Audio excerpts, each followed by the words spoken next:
Good morning. Types of ह्युमिडिटीचे आपण 5 प्रकार पाहणार आहोत. हवेतील बाष्पाचे अस्तित्व व प्रमाण अनेक प्रकारे व्यक्त केले जाते. त्यास आर्द्रतेचे प्रकार असे म्हणतात. आणि या आर्द्रतेचे खालील प्रमाणे 3 प्रकार आहेत. नंबर 1 निरपेक्ष आर्द्रता, विशिष्ट आर्द्रता आणि नंबर 3 आहे सापेक्ष आर्द्रता. त्यामध्ये नंबर 1 आहे निरपेक्ष आर्द्रता. तर आपण इंग्लिशमध्ये ॲब्सोल्यूट ह्युमिडिटी असं म्हणतो. कोणत्याही ठिकाणी विशिष्ट वेळी विशिष्ट आकारमानाच्या व तापमानाच्या हवेत जेवढे बाष्प असते त्या हवेची निरपेक्ष आर्द्रता असे म्हणतात. म्हणजे कोणत्याही ठिकाणी विशिष्ट वेळी विशिष्ट आकारमानाच्या व तापमानाच्या हवेत जेवढे बाष्प असते त्यास त्या हवेचे काय म्हणतो आपण निरपेक्ष आर्द्रता असे म्हणत असतो. उदाहरणामध्ये 1 घनमीटर आकारमानाच्या 5 सेंटीमीटर तापमानाच्या हवेत 6 ग्रॅम बाष्प असेल तर ती त्या हवेची निरपेक्ष आर्द्रता होय. म्हणजे विशिष्ट आकारमानाच्या विशिष्ट तापमानाच्या हवेत असलेले बाष्पाचे प्रत्यक्ष प्रमाण म्हणजेच निरपेक्ष आर्द्रता होय. म्हणजे विशिष्ट आकारमानाची हवा विशिष्ट तापमानावर विशिष्ट प्रमाणात धारण करू शकते. जर एका विशिष्ट आकारमानाच्या हवेत विशिष्ट तापमानावर ती जितके बाष्प धारण करू शकते तितकेच बाष्प जर त्यावेळी प्रत्यक्षात असेल तर ती त्या हवेची आणि ती हवा त्या बाष्पाने परिपूर्ण असते. म्हणून या हवेला आपण संपृक्त हवा असे म्हणतो. या उलट विशिष्ट आकारमानाच्या हवेत विशिष्ट तापमानावर तिच्या बाष्पधारण शक्तीपेक्षा प्रत्यक्षात कमी बाष्प असेल तर ती हवा बाष्पाने परिपूर्ण असणार नाही.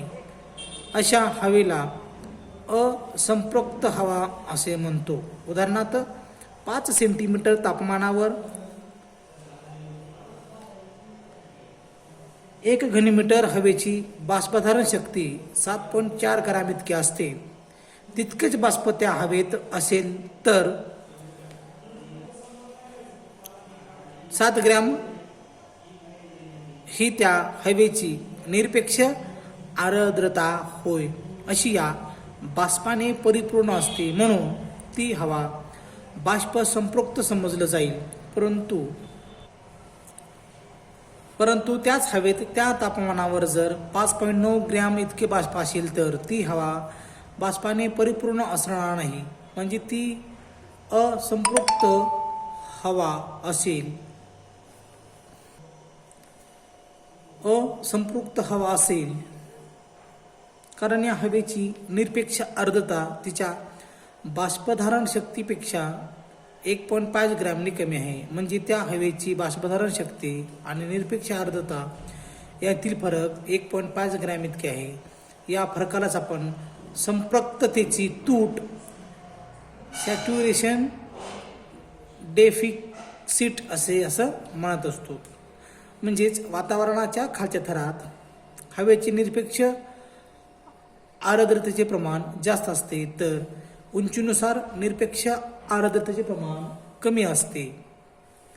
कारण उंचीनुसार हवा विरळ होत जाते आणि तिचे आकारमान वाढते. त्यामुळे तिच्यातील प्रत्यक्ष आर्द्रतेचे प्रमाण कमी होते. विषुववृत्ताकडून ध्रुवाकडे गेल्यास तापमान कमी कमी होत जाते. म्हणजेच हवेतील निरपेक्ष आर्द्रतेचे प्रमाण देखील कमी कमी होत जाते. उन्हाळ्यात हवेचे प्रमाण जास्त असते म्हणून हवेत निरपेक्षेचे आर्द्रतेचे प्रमाण जास्त असते तर हिवाळ्यात ती कमी असते. त्यामुळे दिवसा जास्त तापमानामुळे हवेत निरपेक्ष आर्द्रता जास्त असते तर रात्री कमी तापमानामुळे हवा निरपेक्ष तापमान कमी असते. यावरून तापमान व वातावरणातील बाष्पांचे प्रमाण यांचा निकटचा संबंध आहे असं स्पष्ट करता येते. अशा प्रकारे या निरपेक्ष आर्द्रतेचं आपल्याला विश्लेषण करता येतं. त्यानंतर आहे विशिष्ट आर्द्रता. निरपेक्ष आर्द्रता हवेच्या आकारमानाशी व तापमानाशी निगडीत असते आणि विशिष्ट आकारमानाच्या व तापमानाच्या हवेतील बाष्पाच्या प्रत्यक्ष प्रमाणाला त्या हवेची निरपेक्ष आर्द्रता म्हणतात. परंतु हवेच्या प्रवाहामुळे हवा खाली वर जाते तेव्हा तिचे आकारमान व तापमान कमी होत जाते. हवा उंच गेल्यास हवेचे आकारमान वाढते तर तापमान कमी होते आणि हवा खाली आल्यास तिचे आकारमान कमी होते तर तापमान वाढते. त्यामुळे त्यास आकारमानाच्या हवेची निरपेक्ष आर्द्रता सारखी राहत नाही. अशा प्रकारे निरपेक्ष आर्द्रतेत घडून येणारा बदल वातावरणाचा अभ्यास करताना गैरसोयीचे व काही वेळा चुकीचे ठरते. म्हणून आधुनिक काळातील हवामानशास्त्रज्ञ हवेतील आर्द्रतेचे मापन करण्यासाठी आकारमानाऐवजी वजन हा निकष वापरतात. म्हणजेच विशिष्ट हवामानामध्ये वजनाच्या हवेत बाष्पाचे जेवढे पोजनी प्रमाण असते त्या हवेची विशिष्ट आर्द्रता असे म्हणतात. उदाहरणार्थ 1000 ग्रॅम वजनाच्या हवेत 25 ग्रॅम बाष्पाचे प्रमाण असल्यास त्या हवेची विशिष्ट आर्द्रता असे म्हणतो. यामध्ये विशिष्ट वजनाची हवा जर वर गेल्यास किंवा खाली आल्यास तिचे आकारमान बदलते, परंतु त्याच्यातील आर्द्रतेचे वजनी प्रमाण तेच राहते. प्रामुख्याने बाष्पयुक्त हवेचे गुणधर्म अभ्यासात असताना विशिष्ट वनस्पतीचा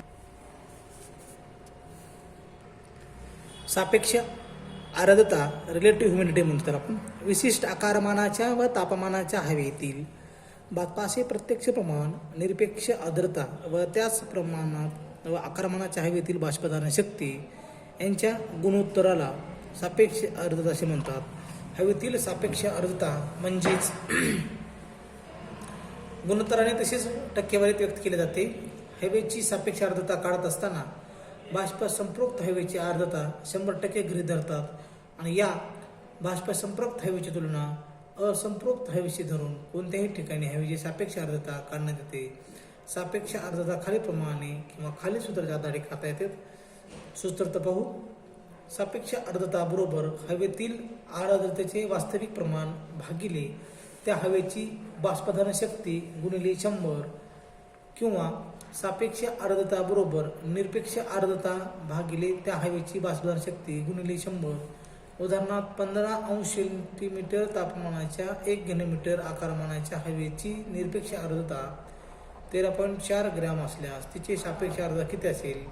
म्हणून सापेक्ष आर्द्रता बरोबर निरपेक्ष आर्द्रता भागिले बाष्पधारण शक्ती गुणिले 100 बरोबर 13.4 भागिले 13.4 गुणिले 100 बरोबर 100%. म्हणजे वरील उदाहरणात हवेची सापेक्ष आर्द्रता ही 100% असली कारण त्या हवेतील निरपेक्ष आर्द्रतेचे प्रमाण व त्या हवेची बाष्पधारण शक्ती सारखीच आहे.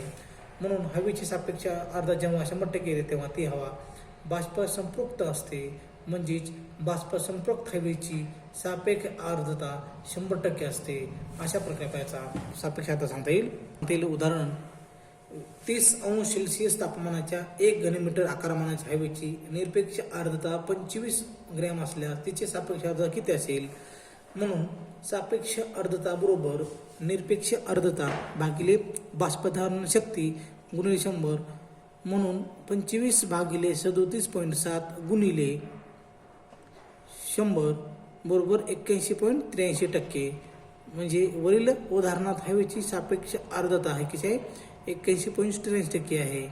म्हणजे ही हवा असंपृक्त आहे. अशा प्रकारे आपल्या याचा बाष्प संपृक्त हवेमधला आपल्याला याची तुलना करता येते. ज्यावेळेस तापमानात बदल होत असतो त्यावेळेस सापेक्ष आर्द्रतेचा परिणाम होत असतो.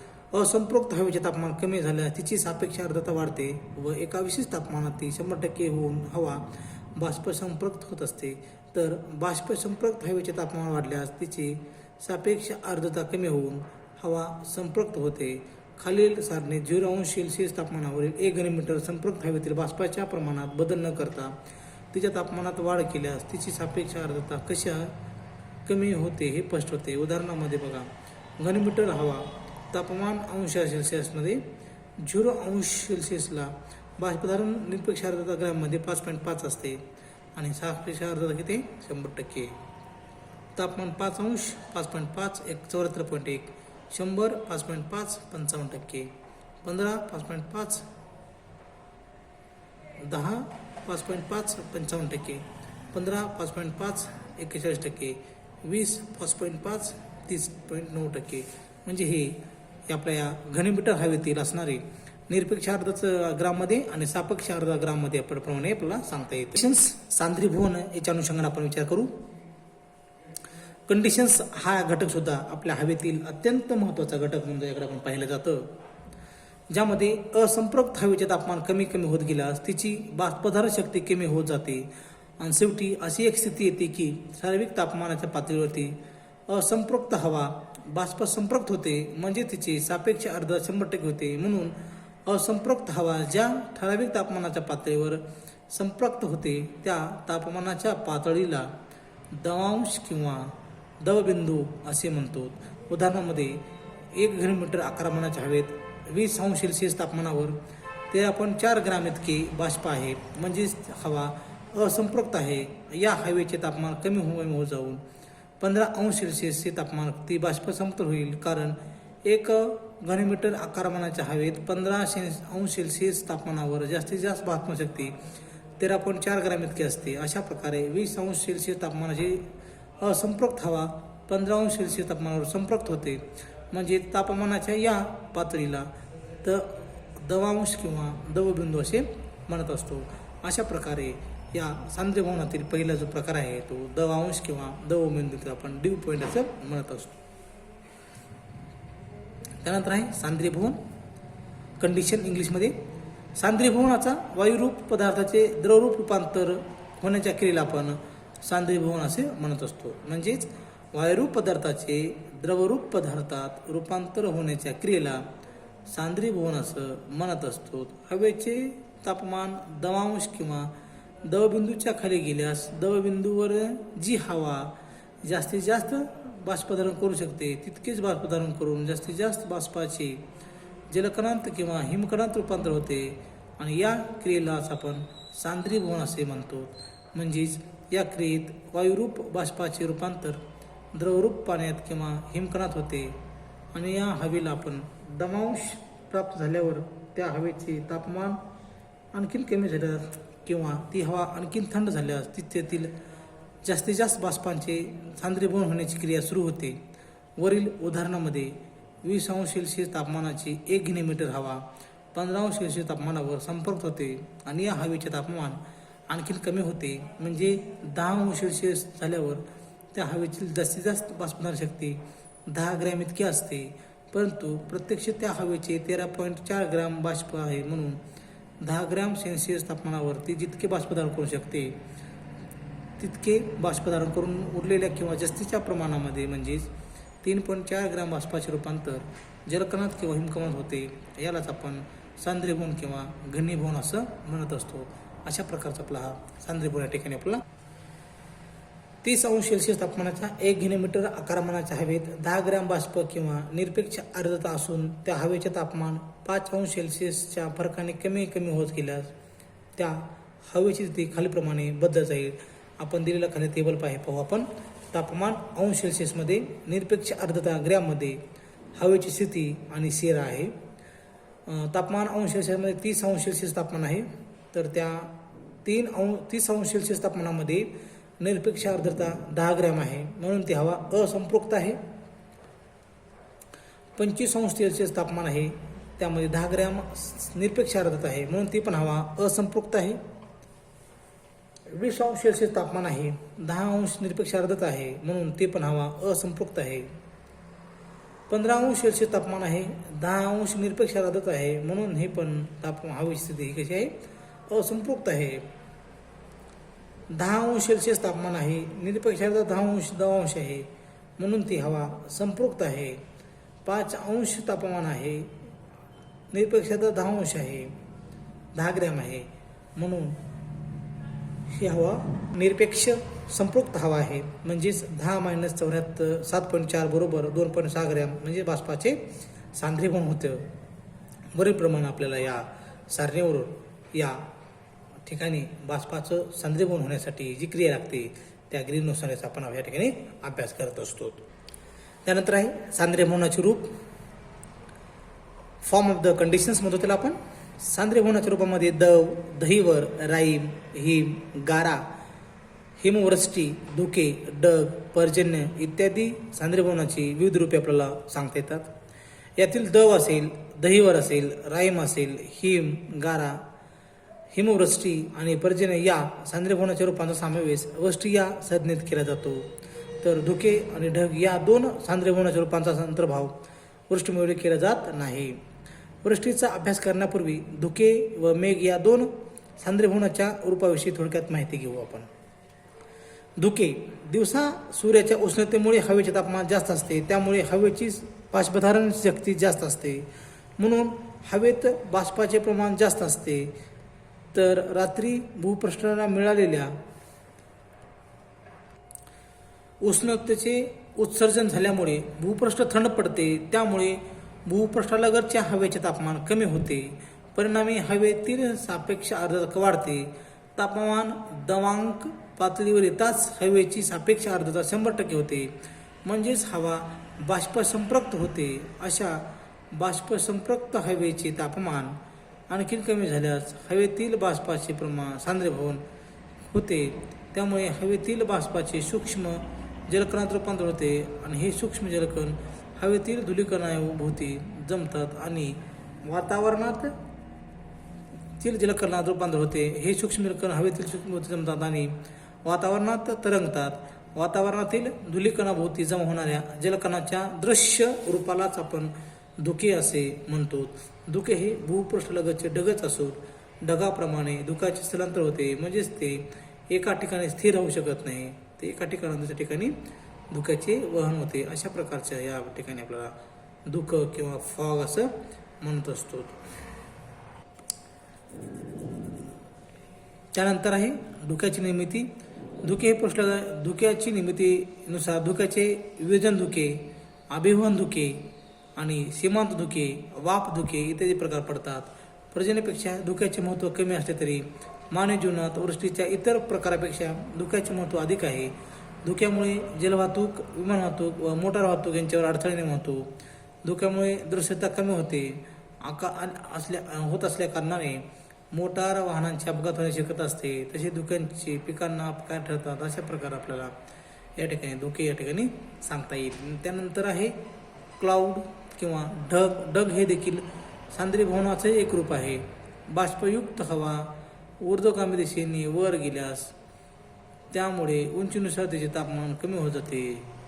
तापमान कमी झाल्यामुळं ती बाष्पसंपृक्त होऊ लागते आणि एका विशिष्ट उंचीवरती गेल्यावर हवा बाष्पसंपृक्त होते, म्हणजे त्या हवेची सापेक्ष आर्द्रता 100% होते. यानंतर हवा आणखीन वर गेल्या तिच्या तापमान कमी झाल्यास तिच्यातील बाष्पाचे सांद्रीभवन होऊन बाष्पाचे सूक्ष्म जलकणात किंवा हिमकणात रूपांतर होते. असे सूक्ष्म जलकण किंवा हिमकण एकत्र येऊन त्यांचा समुच्चय होतो. या समूहाच्या या जलकण व हिमकणास हिमसमूहांचा ढग असे म्हणतात. ढग म्हणजे वातावरणातील अधिक उंचीवरील धुकेच असतात. ढगातील जलकणांची निर्मिती, त्याचबरोबर हिमकणांचा व्यास 0.22 ते 0.6 मिलीमीटरपर्यंत असतो. सामान्यपणे वातावरणातील अधिक उंचीवरील ढग सूक्ष्म हिमकणापासून निर्माण झालेले असतात. अशा प्रकारे वातावरणात ढगांची निर्मिती झाल्याशिवाय पाऊस पडत नाही. अशा प्रकारे या सांद्रीभवनाची रूपे या ठिकाणी सांगता येतील. त्याला आपण फॉर्म्स ऑफ कंडिशन्स किंवा सांद्रीभवनाची रूपे या ठिकाणी संपलेले आहेत. आपण उद्या लेक्चरमध्ये प्रिसिपिटेशन किंवा वृष्टीचे वेगवेगळे प्रकार आपण पाहणार आहोत. धन्यवाद.